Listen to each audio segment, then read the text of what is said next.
Hey, I'm back on the roof of my trailer and wanted to give another solar update. Today, I'm hoping to install my solar panels. I've got four 200-watt panels I hope to install. Should be able to get those done today.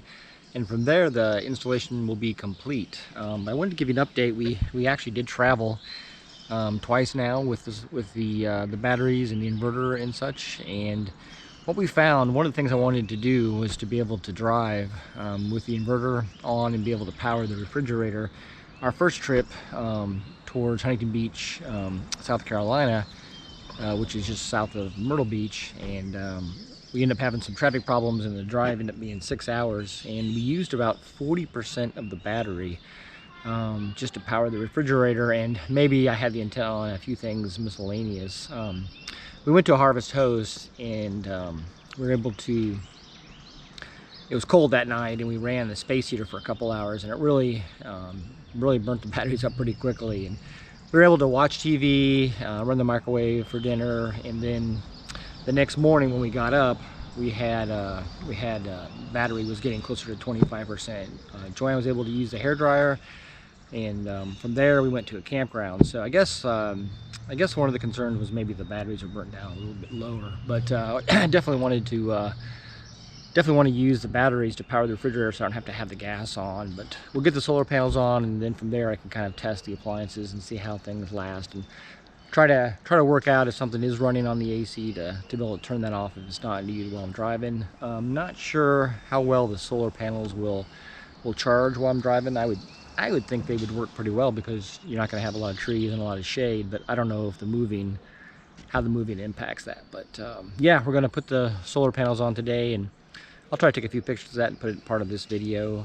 From there, we're going to test the system and see how it goes. And we did have four 100 amp batteries, and one of the considerations is to go ahead and get two more and go up to 6, because one of the goals was to be able, on a hot summer day, to be able to travel an overnight park in a Walmart or a Cracker Barrel, and to be able to run the air conditioning for a few hours. So I'm not quite sure if I can do that with what my current setup is, but if you get to your destination and you have 100% charge, that would certainly help. The other consideration I'm going to look into is charging the battery off of the alternator off the truck. That requires, I believe, running new wiring and getting a DC to DC converter, so I need to do some research on that. But yeah, those are the options. So there we go. Hey, Carl again. It's 6:09, and as usual I worked all day on this project and really struggled and had difficulty. It's the brackets that attach to. Basically they attach underneath the panel, and everything has to be worked on underneath the panel when you connect it. And the brackets made the panel set 4 inches off the ground, and I just didn't think it looked good. And I understand that airflow under the panel helps cool it, and it'll be more efficient and it'll make better electricity, but I just thought it looked weird. So I cut new holes, brought it down 1 inch, and to do that I had to cut the top bracket off too. So I spent a lot of time kind of modifying that, cutting it, drilling, and then spray painting it to protect the metal. But hey, so anyway, that was a hassle. I think a bracket that came off the side of the panel and made an L and would be much better, and I kind of wish it was kind of almost right on top of the roof. That way it wouldn't be as visible, or it wouldn't become a wind tunnel. So but yeah, there you go. I'll set up and show you what I got. Probably the panels aren't spaced as well as they could have been. I could have made them tighter. I probably could have made better space here to fit a panel, but I saved that for a step so I can get up on top of my roof. And also the other thing is my combiner box is underneath this panel, so it's just sitting here. It's bolted but not tightened down, so I need to I'll take that off when I actually do the wiring. So I'm gonna have to wire it and then bolt it back down. So I'll try to stick the camera underneath here to show you what's up. But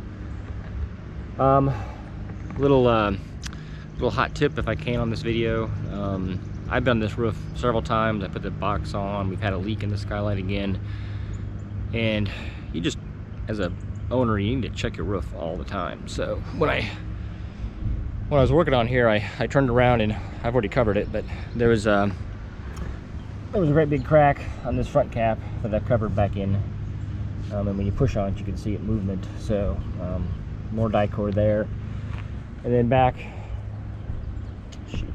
by the attic vent, this die-core's in a mess. Back by this attic vent, it's really soft over here.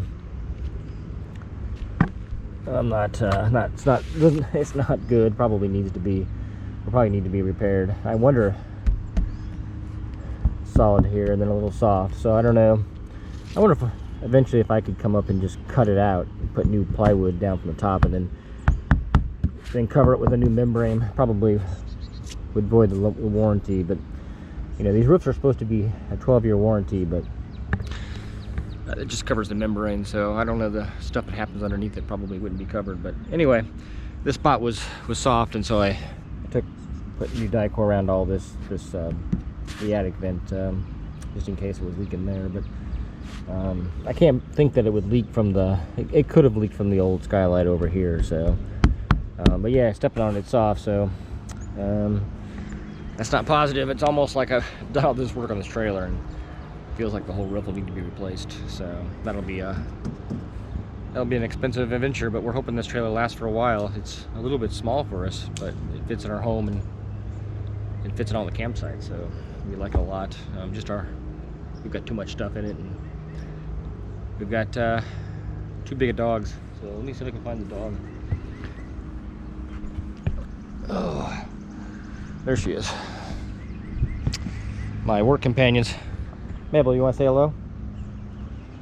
So she is down there enamored with our youth chickens. We have chickens that are a few weeks old, and she just sits here all day long and watches them. Mabel, are they okay? Check the other side. All right. So there you go. Tomorrow, it's supposed to rain tomorrow, but hopefully if it doesn't rain or if I have a window, I can come up here and hopefully do the wiring and get her connected, and I'm pretty excited about that. So peace. I'll probably take another video of that, and maybe I'll combine it with this, or it'll be a separate video. But I've got a good response on this so far, and I appreciate that. And if you come this far, and if you could like and subscribe, that'd be cool. I'm trying to get to 200 subscribers, so just itching my way up. But yeah, I appreciate that. Take care.